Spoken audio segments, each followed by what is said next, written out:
عمرانہ سنو، تمہیں یتیم خانے کی مالکن بلا رہی ہیں، جاؤ جا کر ان کی بات سن کر آ جاؤ۔ میری دوست مجھے اطلاع دے کر چلی گئی۔ میں حیران ہوئی کہ مالکن مجھے کیوں بلا رہی ہے، وہ تو کسی سے سیدھے منہ بات تک نہیں کرتی تھی، اب اچانک سے مجھے بلانے کا کیا مقصد؟ ضرور کسی بات کو ڈھونڈ کر مجھے ڈانٹنے کے لیے ہی بلایا ہوگا۔ دل ہی دل میں یہی سب سوچتی میں یتیم خانے کی مالکن کے کمرے کی طرف بڑھنے لگی۔ میں نے دروازہ بجایا تو اس نے مجھے اندر آنے کی اجازت دی۔ اس کا چہرہ معمول سے زیادہ کھلا ہوا تھا، یوں لگ رہا تھا جیسے وہ آج بہت ہی خوشگوار موڈ میں ہے۔ مجھے حیرت تو ہوئی کیونکہ اس کا موڈ بہت ہی کم ٹھیک رہتا تھا، ہر وقت دوسروں پر چلانے کے علاوہ اسے کوئی کام نہیں تھا۔ یہ اس کا بہت ہی پسندیدہ مشغلہ تھا، لوگوں کو پریشان کرنا اور انہیں نیچا دکھانا۔ میری بھی بہت بار اس سے بحث ہو چکی تھی۔ میں اندر گئی تو اس نے مجھ سے کہا کہ دیکھو کوئی تم سے ملنے آیا ہے۔ میں نے سامنے نگاہ دوڑائی تو وہاں صوفے پر ایک نوجوان بیٹھا ہوا تھا اور اس کے ساتھ ایک عورت موجود تھی۔ میں حیران ہوئی کہ یہ کون ہے، میں تو انہیں جانتی بھی نہیں ہوں، اور اتنے سالوں میں یتیم خانے میں مجھ سے ملنے کوئی بھی نہیں آیا۔ میں نے دھیرے سے سلام کیا۔ مالکن نے میرا تعارف کروایا اور کہا کہ یہ عمرانہ ہے، جب 1 ماہ کی تھی تب اس کا باپ اسے یہاں چھوڑ کر چلا گیا تھا، اس کے بعد سے ہم یتیم خانے میں ہی اسے پال پوس رہے ہیں۔ مجھے مالکن کی باتیں سمجھ میں نہیں آ رہی تھی۔ وہ لوگ مجھ سے چھوٹے چھوٹے سوالات کر رہے تھے کہ میں نے کتنی تعلیم حاصل کی ہے اور یتیم خانے میں کتنے عرصے سے ہوں، میری عمر کیا ہے، وغیرہ وغیرہ۔ مجھے عجیب تو لگ رہا تھا، لیکن میں مالکن کے ڈر سے چپ چاپ جواب دیے جا رہی تھی۔ مالکن نے مجھ سے کہا کہ یہ لوگ خاص طور پر تم سے ہی ملنے کے لیے یہاں پر آئے ہیں، دراصل انہیں ایک اچھے رشتے کی تلاش ہے، تو انہوں نے سوچا کیوں نہ یتیم خانے میں آ کر کسی لڑکی کو ڈھونڈا جائے جسے باہر کی دنیا کے بارے میں زیادہ اتا پتہ نہ ہو، کیونکہ یتیم خانہ ہی ایسی جگہ ہے جہاں پر لڑکیاں زیادہ باہر نہیں جاتی، آج کل کی لڑکیوں کی طرح تیز ترار بھی نہیں ہے۔ یتیم خانے کی مالکن کی بات سن کر مجھے زور سے ہنسی آئی، مگر میں نے کنٹرول کر لی، کیونکہ یہ بات بہت ہی عجیب تھی کہ یتیم خانے کی لڑکیوں کو باہر کا کچھ اتا پتہ نہ ہو، حالانکہ انہیں لوگوں کے بارے میں سب سے زیادہ پتہ ہوتا ہے۔ ہم لوگوں نے زندگی کو ایک الگ ہی نظریے سے دیکھا ہوتا ہے اور برتا ہوتا ہے، اس لیے ہم بہت جلد لوگوں کی حقیقت جان لیتے ہیں، لوگوں کی بہت اچھے سے ہمیں پہچان ہوتی ہے، اور میں تو حد سے زیادہ تلخ بھی تھی۔ مجھے لوگوں کی منافقت بالکل پسند نہیں تھی۔ اگر کوئی مجھ سے کچھ بھی غلط بات کہتا تو میں وہی منہ پر جواب دے دیتی، حالانکہ میں جانتی تھی کہ یہ اچھی بات نہیں ہے، یہ بد زبانی ہوتی ہے، لیکن میں یہاں رہ رہ کر اتنی ہی زیادہ تلخ ہو چکی تھی کہ ہر بات کو غلط ہی انداز میں لیتی اور سمجھتی تھی۔ مجھے لگتا تھا کہ کوئی بھی ہمارا ہمدرد نہیں ہو سکتا اور نہ ہی کسی سے کوئی امید رکھنی چاہیے۔ اس سب کے پیچھے سب سے بڑی وجہ تو یہ تھی کہ میرے باپ نے مجھے بہت ہی چھوٹی عمر میں یتیم خانے میں چھوڑ دیا تھا۔ جب میں صرف 1 ماہ کی تھی، وہ چاہتے تو مجھے اپنے پاس بھی رکھ سکتے تھے، لیکن انہوں نے مجھے بوجھ سمجھا اور یہاں چھوڑ گئے۔ میں باپ کے ہوتے ہوئے بھی یتیم ہو چکی تھی اور یتیمی میں ہی پلی بڑی تھی۔ بچپن سے لے کر اب تک میں مالکن کی بہت مار کھا چکی تھی اور اس کی باتیں سن چکی تھی۔ وہ ہم سب کو غلاموں سے بھی بدتر طریقے سے رکھتی تھی اور ہمارے ساتھ بہت ہی زیادہ برا سلوک کرتی تھی۔ یتیم خانے میں میری کسی بھی لڑکی سے نہیں بنتی تھی سوائے ایک لڑکی کے، سمرا، جو میری بہت ہی اچھی دوست تھی۔ میں ہمیشہ اس کے ساتھ رہتی اور اس کے ساتھ کھانا وغیرہ کھاتی تھی۔ یتیم خانے میں کھانے کے نام پر صرف اور صرف مذاق ہی ہوتا تھا۔ یہاں جب بھی کھانا آتا تو وہ اس قابل ہوتا ہی نہیں تھا کہ اسے کوئی انسان کھائے، یوں لگتا تھا جیسے کسی جیل کے قیدیوں کے لیے کھانا آیا ہے۔ دراصل یتیم خانے میں جو بھی فنڈ آتے تھے اس میں سے آدھے سے زیادہ فنڈ تو وہ مالکن اپنے پاس رکھ لیتی تھی اور باقی بچے کچھ فنڈ کو وہ ہمارے اوپر خرچ کرتی تھی۔ یتیم خانے کی صفائی بھی ہم لوگ ہی کرتے تھے۔ پڑھائی کے نام پر بھی مالکن نے ہمارے ساتھ مذاق ہی کیا تھا۔ ایک نا تجربہ کار ٹیچر کو بلوا کر نام کی پڑھائی کرواتی تھی، حالانکہ اسے ہماری تعلیم کے الگ سے پیسے ملتے تھے۔ وہ ایک ڈاکو تھی۔ ڈاکو کہنا ٹھیک ہی ہے، کیونکہ جو پیسے ہمارے فلاح و بہبود میں لگائے جانے چاہیے تھے وہ سب وہ اپنے پاس رکھتی تھی اور عیش و عشرت کی زندگی جی رہی تھی۔ یتیم خانے کی مالکن بہت ہی موٹی تھی اور مجھے بہت بری لگتی تھی۔ ویسے بھی یہاں پر کوئی بھی ایسی لڑکی نہیں تھی جسے یتیم خانے کی مالکن پسند ہو، سب ہر وقت اس کے بارے میں غلط باتیں ہی کرتے رہتے تھے۔ اس نے ہر ایک لڑکی کے ساتھ اتنا برا سلوک کیا تھا کہ کسی کے دل میں بھی اس کے لیے اچھی جگہ نہیں تھی۔ بس جہاں سے اسے پیسے نظر آتے تھے وہیں اس کے اندر کی نرمی باہر آ جاتی تھی۔ ابھی بھی وہ اس عورت اور مرد کے سامنے بیٹھی خوشامدی لہجے میں بات چیت کر رہی تھی۔ میں جانتی تھی کہ اس نے بہت موٹی رقم اینٹھ لی ہوگی۔ وہ مجھے کہہ رہی تھی کہ میں نے یتیم خانے کی بہت سی لڑکیوں کی تصاویر انہیں دی تھی، ان میں سے تم ہی پسند آئی ہو، اب یہ تم سے شادی کرنا چاہتے ہیں۔ ساتھ ہی ساتھ وہ مجھے اشارے کر رہی تھی کہ تمیز سے بیٹھو اور ادب سے پیش آنا، اس رشتے سے منع مت کرنا۔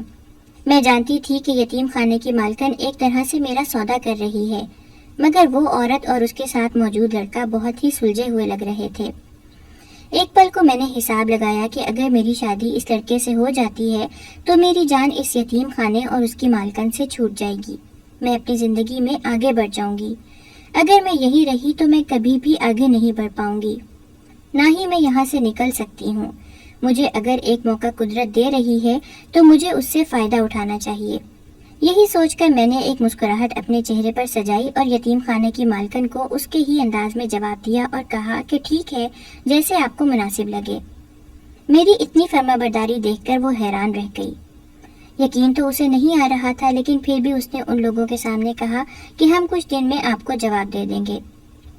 جب وہ لوگ وہاں سے چلے گئے تو یتیم خانے کی مالکن مجھ سے کہنے لگی، تم اتنی ٹیڑھی لڑکی ہو، میں تمہیں بہت اچھے سے جانتی ہوں، تو تم نے اتنی آسانی سے ہاں کیسے کر دی؟ تمہارے دماغ میں کیا کھچڑی پل رہی ہے؟ میں نے اس سے کہا کہ تمہارے سے بحث کرنے کا کوئی فائدہ ہے بھی نہیں، اس لیے میں نے ہاں کر دی۔ تم نے اتنے پیسے جو اینٹھے ہیں ان سے، تو ان سے مطلب رکھو نا، میرے پیچھے کیوں پڑ گئی ہو؟ میری بات سن کر اس کا منہ بن گیا۔ اس کے خیال میں تو یہ بات کسی کو پتہ نہیں چلنی تھی، مگر میں بھی اس کی رگ رگ سے واقف تھی۔ میں واپس اندر آئی تو میری دوست مجھ سے کہنے لگی کہ کیا ہوا عمرانہ، مالکن نے تمہیں کیوں بلایا تھا؟ کہ اب پھر سے ڈانٹ رہی تھی؟ میں نے اس سے کہا نہیں، ڈانٹ نہیں رہی تھی، اب کی بار تو میری قسمت چمک گئی ہے۔ وہ حیران ہوئی اور کہنے لگی کہ آخر کیسے؟ میں نے اسے سارا واقعہ کہہ سنایا اور بولی کہ میں ہاں کر چکی ہوں، میں یہاں سے جانا چاہتی ہوں ایک اچھے مستقبل کی تلاش میں۔ میں اپنے آپ کو ثابت کرنا چاہتی ہوں اور اپنی ایک الگ پہچان بنانا چاہتی ہوں۔ کیا یہ کچھ غلط ہے؟ سمرا کہنے لگی نہیں، مگر تم مجھے چھوڑ کر چلی جاؤ گی، اور تم نے بنا ان دونوں سے اکیلے میں بات چیت کیے یہ فیصلہ کیوں لے لیا؟ تمہیں تھوڑا بہت سوچنا چاہیے تھا۔ میں نے اس سے کہا کہ مجھے نہیں پتا میں نے غلط فیصلہ کیا ہے یا پھر صحیح، اور یہ بھی نہیں جانتی کہ اس فیصلے کے اثرات مجھ پر کیا ہوں گے، لیکن میں اس موقع کو ہرگز بھی اپنے ہاتھ سے جانے نہیں دے سکتی۔ اور تم پریشان مت ہو، میں جلد سے جلد تمہیں بھی یہاں سے باہر نکالنے کا بندوبست کروں گی، اور دیکھنا ایک دن میں اس یتیم خانے کی مالکن سے ہر ظلم کا بدلہ لے کر رہوں گی۔ پوری رات میں آنکھوں میں خواب ہی سجاتی رہی۔ وہاں رہنے والی ساری لڑکیوں کو اس بات کا علم ہو چکا تھا کہ میں اب اس یتیم خانے میں نہیں رہوں گی، جلد ہی یہاں سے رخصت ہو کر ایک بڑے گھر میں چلی جاؤں گی۔ سب خسر پسر کر رہی تھی اور اس بات سے جل بھی رہی تھی، اور کچھ تو تجسس کے مارے میرے ارد گرد جمع ہو چکی تھی۔ انہیں کوئی چٹخارے دار کہانی چاہیے تھی، مگر میں نے ان سب کو نظر انداز کیا اور یہ سوچنے لگی کہ یہاں سے نکل کر سب سے پہلا کام کیا کروں گی۔ میں بہت آگے بڑھنا چاہتی تھی، مگر اپنے باپ سے کبھی بھی ملنا نہیں چاہتی تھی۔ مجھے اپنے باپ سے نفرت ہو گئی تھی۔ میرے لیے تو میرا باپ سالوں پہلے ہی مر چکا تھا۔ اگر اب وہ کبھی مڑ کر واپس آتا بھی تو میں اسے پہچاننے سے ہی انکار کر دیتی۔ ویسے بھی مجھے اب اپنے باپ کی شکل تو یاد ہی نہیں تھی۔ ایک ماں کے بچے کو کیا پتا ہوتا ہے کہ کون آپ کا کیا لگتا ہے؟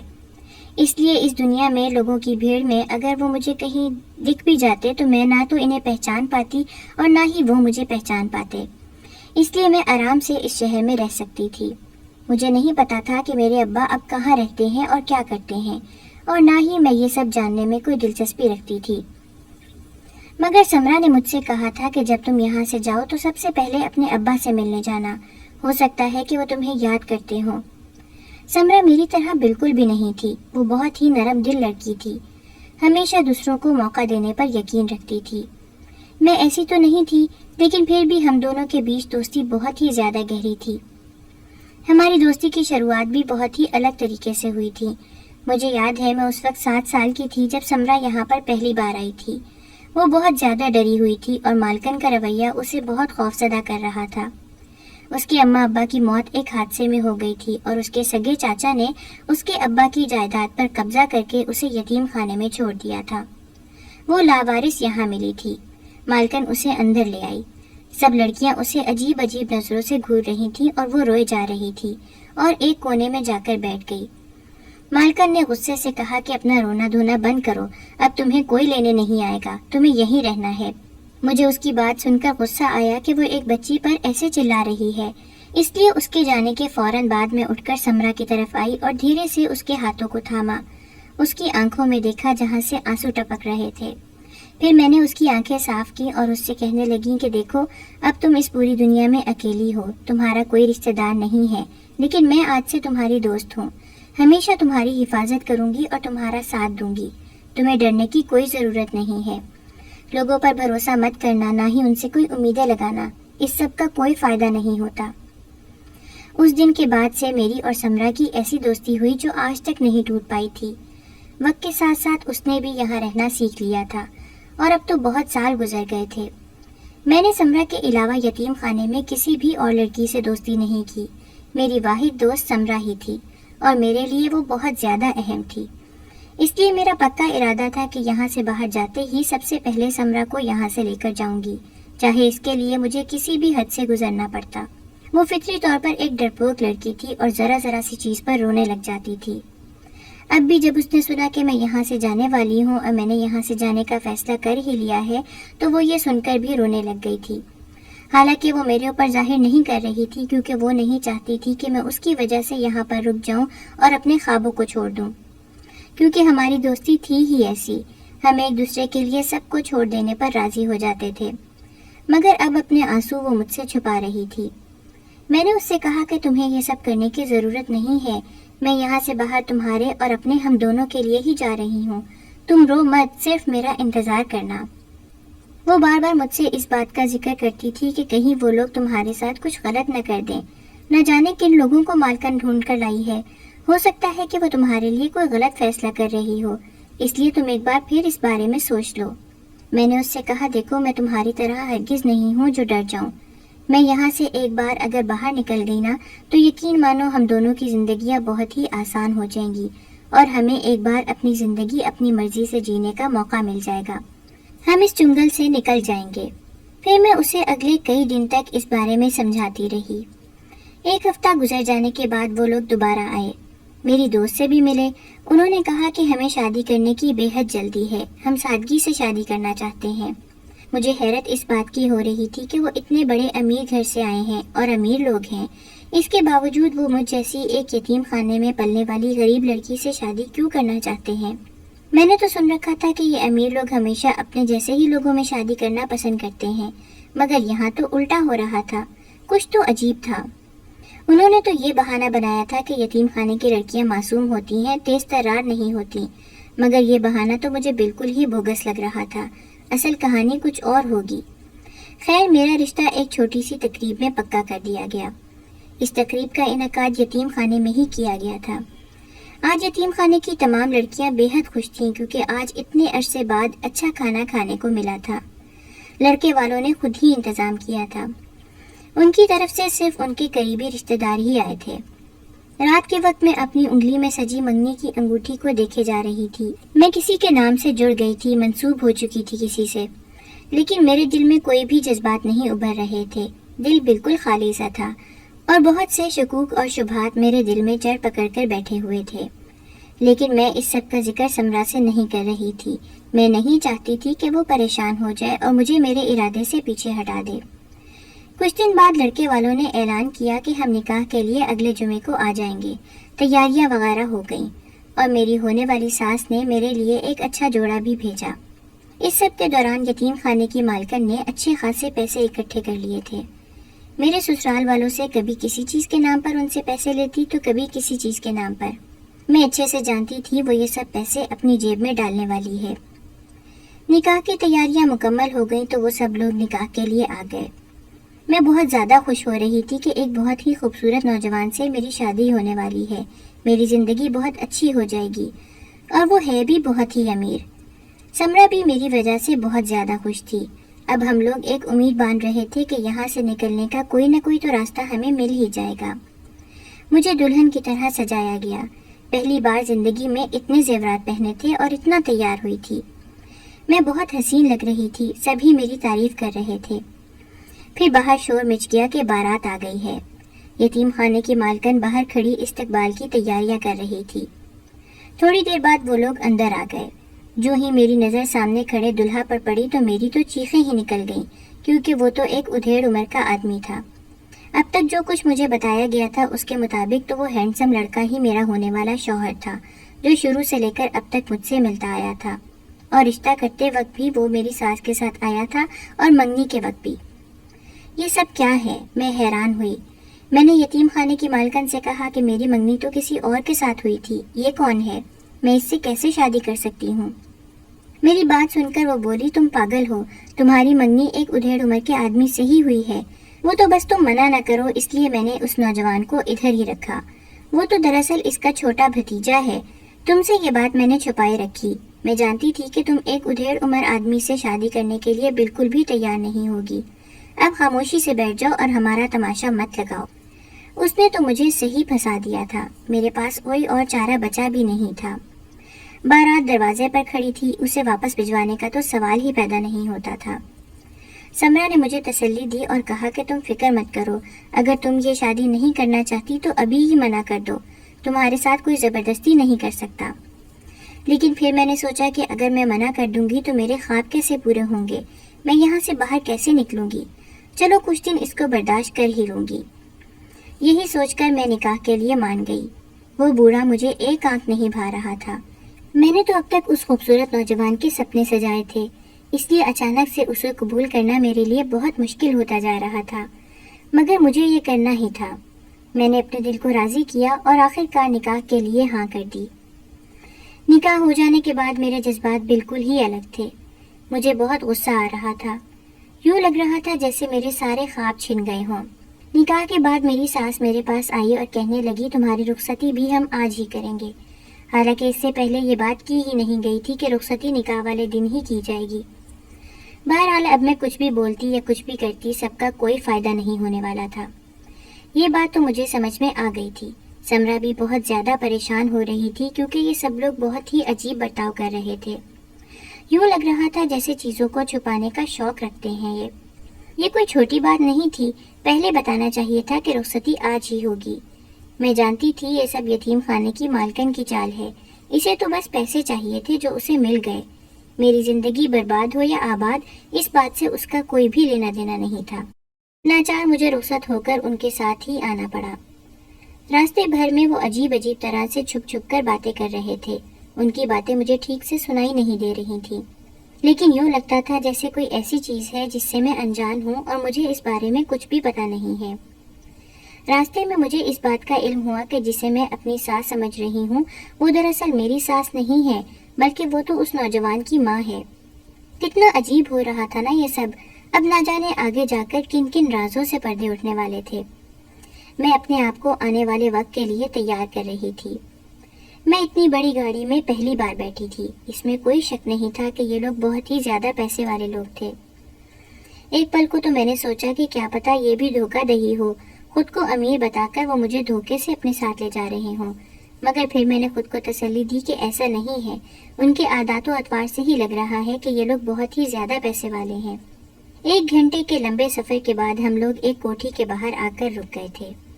اتنی بڑی کوٹھی، اتنا عالیشان گھر میں نے اپنی زندگی میں کبھی نہیں دیکھا تھا۔ دل خوشی سے بھر گیا کہ اب سے اس کوٹھی پر میں راج کروں گی۔ کچھ دیر پہلے ہونے والے واقعات میں بھول گئی تھی اور بالکل ہی مگن سی ہو کر اس کوٹھی کو دیکھنے لگی، لیکن پھر تبھی کسی عورت کی آواز مجھے واپس ہوش کی دنیا میں کھینچ لائی۔ میں ان کے ساتھ کوٹھی کے اندر آ گئی۔ کوٹھی باہر سے جتنی عالیشان تھی، اندر سے اس سے بھی کہیں زیادہ خوبصورت تھی۔ میں تو ہونکوں کی طرح ادھر ادھر دیکھے جا رہی تھی۔ لوگ مجھے دیکھ کر عجیب عجیب سرگوشیاں کر رہے تھے، جس کی وجہ سے میں نے خود کو فوراً سے سنبھالا اور ڈپٹا کہ میں تو دلہن ہوں، مجھے ایسی حرکتیں نہیں کرنی چاہیے۔ مجھے ایک صوفے پر لا کر بٹھا دیا گیا اور پھر مووی وغیرہ بنوانے کا سیشن شروع ہوا۔ میں اس سب سے بہت زیادہ بور ہو رہی تھی۔ ایک تو بڈھے کے ساتھ بیٹھ کر مجھے تصویریں بنوانے کا کوئی شوق نہیں تھا، اور دوسرا اب میں کافی تھک چکی تھی، صرف آرام کرنا چاہتی تھی، لیکن یہاں پر کسی کو یہ سب نہیں بول سکتی تھی۔ یتیم خانے سے کوئی بھی لڑکی میرے ساتھ نہیں آئی تھی، یہاں تک کہ سمرا کو آنے کی اجازت بھی مالکن نے نہیں دی تھی۔ حالانکہ اس کا بہت دل تھا کہ وہ میرے ساتھ آئے اور اس بات سے واقف ہو جائے کہ میں کن لوگوں کے ساتھ جا رہی ہوں۔ مووی وغیرہ کے سیشن سے فارغ ہو کر مجھے کمرے میں بھیج دیا گیا۔ میرا بالکل دل نہیں کر رہا تھا کہ اپنے شوہر کو دیکھوں، لیکن مجھے اس کے انتظار میں جاگنا ہی تھا۔ تھوڑی دیر بعد وہ کمرے میں آیا۔ میں نے اسے الگ نظر سے دیکھا تو مجھے لگا کہ وہ تو بہت ہی گریسفل ہے اور بہت ہی زیادہ ہینڈسم لگتے ہیں۔ میرے دیکھنے کا نظریہ بدلا تو مجھے ان میں بہت سی اچھائیاں نظر آنا شروع ہو گئیں۔ وہ بہت ہی دھیمے مزاج کے تھے۔ میری شادی کی پہلی رات بہت ہی اچھی گزری تھی۔ میں جو کچھ دیر پہلے سب چیزوں کے بارے میں غلط ہی سوچ رہی تھی، اب میری سوچ یکسر ہی بدل چکی تھی۔ اگلے دن سمرا سے ملنے کے لیے میں یتیم خانے چلی گئی۔ وہ بہت زیادہ خوش تھی۔ میں نے اسے بتایا کہ جیسا ہم سوچ رہے تھے ویسا کچھ بھی نہیں ہوا، دیکھو میں کتنی خوش ہوں۔ ولیمے وغیرہ سے فارغ ہو جانے کے بعد شادی کا تیسرا دن تھا جب ایک دن اچانک سے میں گھر میں بنے تہخانے میں چلی گئی۔ وہاں ایک کمرہ بنا ہوا تھا۔ مجھے حیرت تھی کہ اس کمرے میں کیا ہوگا۔ میں نے دروازہ کھولا تو وہاں سامنے ایک بڑی سی تصویر لگی ہوئی تھی اور اس میں بہت سے مرد اور عورت اور ساتھ میں بچے تھے۔ یوں لگتا تھا کسی تقریب میں لی گئی ہے۔ ابھی وہ تصویر دیکھ ہی رہی تھی تبھی میرے شوہر میرے پیچھے آ کھڑے ہوئے۔ انہوں نے مجھے بتایا کہ یہ تصویر میرے ایک بہت ہی اچھے دوست کی ہے۔ اب وہ مجھ سے بات نہیں کرتا، لیکن ہم ایک تقریب میں گئے تھے، اس وقت اس کی بیوی بھی آئی تھی۔ ہم سب نے مل کر ایک ساتھ تصویر لی تھی۔ مجھے کاروبار میں مصروف رہ کر وقت گزرنے کا پتہ ہی نہیں چلا، اس لیے کبھی شادی کر ہی نہیں سکا۔ اب جب کی ہے تو اتنی پیاری بیوی ملی ہے۔ میں ان کی بات سن کر مسکرا اٹھی۔ دن یوں ہی خوبصورت گزر رہے تھے کہ ایک دن انہوں نے مجھ سے کہا کہ مجھے تم سے ایک بہت ہی ضروری بات کرنی ہے۔ انہیں اس طرح سنجیدہ میں نے کم ہی دیکھا تھا۔ ایسی کیا بات ہو گئی تھی جو وہ اتنا زیادہ پریشان لگ رہے تھے؟ میں نے ان سے پوچھا کہ آخر کیا بات ہے، کوئی پریشانی ہے کیا؟ انہوں نے پھر مجھے دھیرے دھیرے بتانا شروع کیا کہ تمہارے ابا تمہیں ڈھونڈتے ہمارے گھر پر آئے ہیں۔ یہ سن کر میں اچھل گئی۔ میں نے کبھی سوچا بھی نہیں تھا کہ ابا مجھے ڈھونڈتے ہوئے آئیں گے۔ انہوں نے مجھے بتایا کہ وہ یتیم خانے گئے تھے اور وہیں سے انہیں پتا چلا کہ تمہاری شادی ہو گئی ہے، اور حیرت کی بات تو یہ ہے کہ تمہارے ابا ہی دراصل میرے وہ دوست ہیں جو اس دن اس تصویر میں موجود تھے۔ میں نے کبھی سوچا نہیں تھا کہ تم میرے اس دوست کی بیٹی ہوگی، کیسا اتفاق ہے۔ میں حیرت سے گنگ بیٹھی رہ گئی۔ پھر میرے شوہر نے مجھ سے کہا کہ وہ تم سے ملنا چاہتے ہیں اور ایک بار بات کرنا چاہتے ہیں، اگر تم چاہو تو ان سے جا کر مل لو۔ میں نے غصے سے کہا نہیں، انہوں نے اتنے سال میں کبھی بھی میری پرواہ نہیں کی اور مجھے یتیم خانے میں ڈلوا دیا، تو اب مجھ سے ملنے کیوں آ رہے ہیں؟ پھر میرے شوہر نے مجھے سمجھایا اور کہا کہ تم ایک بار جا کر ان سے مل لو اور ان کی بات سن لو، ہو سکتا ہے ان کے پاس کوئی وجہ ہو۔ اب اپنے شوہر کی بات میں نہیں ٹال سکتی تھی، اس لیے ہاں کر دی، اور اگلے دن ہی ایک ریسٹورنٹ میں اپنے ابا سے ملنے کے لیے میں چلی گئی۔ اتنے سالوں بعد اپنے باپ کو اپنے سامنے دیکھ کر بھی میرے اندر کوئی جذبات نہیں آ رہے تھے۔ یوں لگتا تھا کہ ہمارے بیچ کوئی رشتہ ہی نہیں ہے، جیسے ہم دو اجنبی ہوں اور اچانک سے ٹکرا گئے ہوں۔ وہ مجھ سے بات کرنے کی کوشش کر رہے تھے، ان کے چہرے پر ندامت صاف نظر آ رہی تھی، لیکن میرا ارادہ ان کی بات سننے کا بالکل بھی نہیں تھا۔ میں صرف اور صرف اپنے شوہر کے کہنے پر یہاں پر آئی تھی۔ پھر میرے باپ نے ہمت کر کے کہنا شروع کیا، میں جانتا ہوں میں نے بہت بڑی غلطی کی، تمہیں یتیم خانہ چھوڑ کر آنے کے بعد میں نے اپنی نئی زندگی شروع کر لی تھی، دوسری بیوی کے ساتھ ہنسی خوشی رہ رہا تھا، لیکن اتنے سال بیت گئے، میرے ہاں ایک بھی اولاد نہیں ہوئی۔ میں نے اسے طلاق دے دی اور دوبارہ شادی کی۔ تیسری بیوی سے میری ایک بیٹی ہوئی، لیکن پھر وہ مجھے چھوڑ کر چلی گئی۔ وہ مجھے بالکل بھی پسند نہیں کرتی تھی۔ اس کا کہنا تھا کہ میں ایک خود غرض باپ ہوں، اور اس میں کوئی شک نہیں کہ میں نے خود غرضی میں ہی تمہیں یتیم خانے میں ڈلوا دیا تھا اور تمہارا دھیان نہیں رکھا تھا، اور جس بیٹی کو میں اپنے ساتھ رکھنا چاہتا تھا وہ خود ہی میرے ساتھ نہیں رہنا چاہتی تھی۔ میری بیوی بیٹی کی بات بہت زیادہ سنتی تھی اور وہ اس کی بہت لاڈلی بھی تھی، اس لیے جب اس نے کہا کہ مجھے یہاں نہیں رہنا تو وہ اسے اپنے ساتھ لیے اپنے میکے چلی گئی۔ نہ جانے کتنے سال ہو گئے ہیں، میں نے اپنی بیٹی کو دیکھا نہیں، میری بیوی نے بھی مجھ سے طلاق لے لی ہے۔ اب میں اس بھری دنیا میں اکیلا ہوں۔ کہنے کو میری دو بیٹیاں ہیں، لیکن ایک کو میں نے خود چھوڑا اور دوسری مجھے اپنی مرضی سے چھوڑ کر چلی گئی۔ مجھ جیسا بدنصیب انسان کوئی نہیں ہوگا۔ جب مجھے پتا چلا کہ تم میرے دوست کی بیوی بن گئی ہو تو یہ سن کر مجھے بہت حیرت ہوئی تھی۔ دراصل میں تمہیں ڈھونڈتے ڈھونڈتے یتیم خانے چلا گیا تھا، پرانے ریکارڈز نکلوائے اور تمہارا پتہ کروایا۔ یتیم خانے کی مالکن نے مجھے بتایا کہ تمہاری تو شادی ہو گئی ہے اور تمہارے بارے میں سب بتا دیا، تمہارا پتہ بھی دیا۔ تمہیں ڈھونڈتے ڈھونڈتے یہاں آیا تو پتہ چلا یہ تو میرے اپنے دوست کا ہی گھر ہے۔ میں کبھی سوچ بھی نہیں سکتا تھا کہ تم سے اس طرح سے ملاقات ہوگی۔ میری اپنے دوست سے زیادہ بنتی نہیں ہے، بس وہ میرے پرانے محلے کا دوست تھا۔ میرا کاروبار وغیرہ سب ڈوب گیا اور میں غریب ہو گیا، لیکن وہ اتنا ہی امیر ہوتا جا رہا ہے۔ مجھے اس سے نفرت ہے، تم اس سے طلاق لے لو۔ ابا کی بات سن کر میں نے حیرت سے سر اٹھا کر ان کی طرف دیکھا۔ وہ ایک بار پھر سے میری زندگی اپنی خود غرضی اور نفرت کی وجہ سے تباہ کرنے جا رہے تھے۔ میں نے ان سے کہا کہ اب آپ دوبارہ کبھی بھی ایسا نہیں کر سکتے۔ مجھے اپنے شوہر سے بے حد محبت ہے۔ بے شک شروع میں مجھے اس سے محبت نہیں تھی، لیکن اب وہ مجھے بہت ہی عزیز ہو چکا ہے۔ اب آپ میری زندگی سے نکل جائیں اور میری زندگی کو خراب کرنے کے لیے دوبارہ میری زندگی میں مت آئیں۔ جو کچھ آپ نے گزرے سالوں میں کیا وہ ہی کافی ہے۔ شکر ہے میں آپ کے ساتھ پلی بڑی نہیں ہوں۔ ہمیشہ سوچتی تھی کہ کاش میں آپ کے ساتھ رہتی، لیکن اب میں شکر کرتی ہوں، ورنہ آپ کی اس خود غرضی کی وجہ سے میں خود بھی خود غرض بن جاتی اور نہ جانے مجھے کیا کیا سہنا پڑتا۔ دوبارہ میرے شوہر سے رابطہ مت کرنا۔ آج جو میں آپ کے سامنے بیٹھی ہوں صرف انہی کی وجہ سے بیٹھی ہوں، ان کی بات کا مان رکھنے کے لیے، ورنہ آپ سے ملنے کا مجھے کوئی شوق نہیں ہے۔ میرا آپ سے کسی قسم کا کوئی لینا دینا نہیں ہے۔ یہ کہہ کر میں وہاں سے اٹھ کر واپس آ گئی۔ پیچھے ابا مجھے آوازیں دیتے رہے۔ میں نے ابا کی آنکھوں میں لالچ کی چمک دیکھ لی تھی۔ میں سمجھ گئی تھی کہ میرے شوہر کی دولت کی وجہ سے وہ مجھ سے ملنا چاہ رہے ہیں، جبکہ وہ اس بات کو کافی عرصے سے جانتے تھے کہ میں شادی کر کے انہی کے دوست کے گھر میں رہ رہی ہوں اور وہ ملنے کے لیے اب آ رہے تھے۔ ان کی ساری چالیں مجھے اب اچھے سے سمجھ میں آ رہی تھی۔ اس دن میں نے سارا قصہ وہیں ختم کیا اور سرشاری سے گھر واپس چلی آئی۔ میرے شوہر نے مجھ سے پوچھا کہ کیا بات ہوئی۔ میں نے انہیں ساری بات بتا دی اور کہا کہ اب آپ مجھے کبھی بھی اس بارے میں نہیں کہیں گے کہ میں ان سے ملوں یا بات چیت کروں۔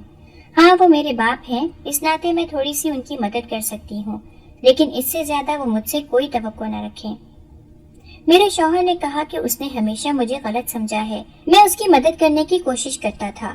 دراصل اس نے غلط انسان پر بھروسہ کر کے اپنا کاروبار اس کے ہاتھوں میں سونپ دیا تھا اور اسی وجہ سے اسے نقصان اٹھانا پڑا۔ وہ صرف وقت ضائع کرتا رہتا تھا اور میں نے دن رات محنت کر کے اپنا کاروبار کھڑا کیا۔ اس دن کے بعد سے یہ مجھ سے بات نہیں کرتا۔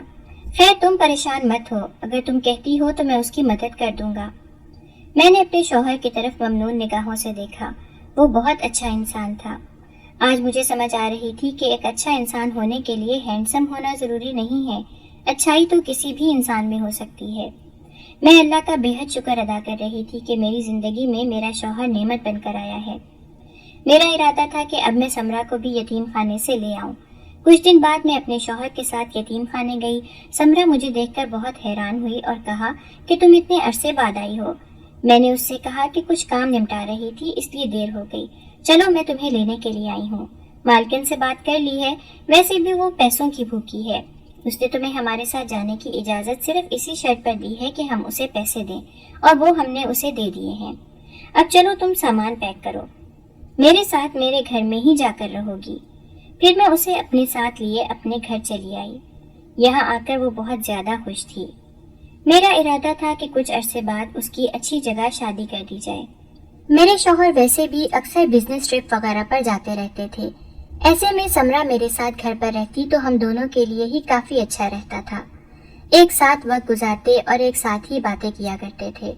اب ہم گزرے دنوں کو یاد کرتے ہیں اور آنے والے دنوں کی پلاننگ کرتے ہیں۔ اب یہی ہماری زندگی ہے۔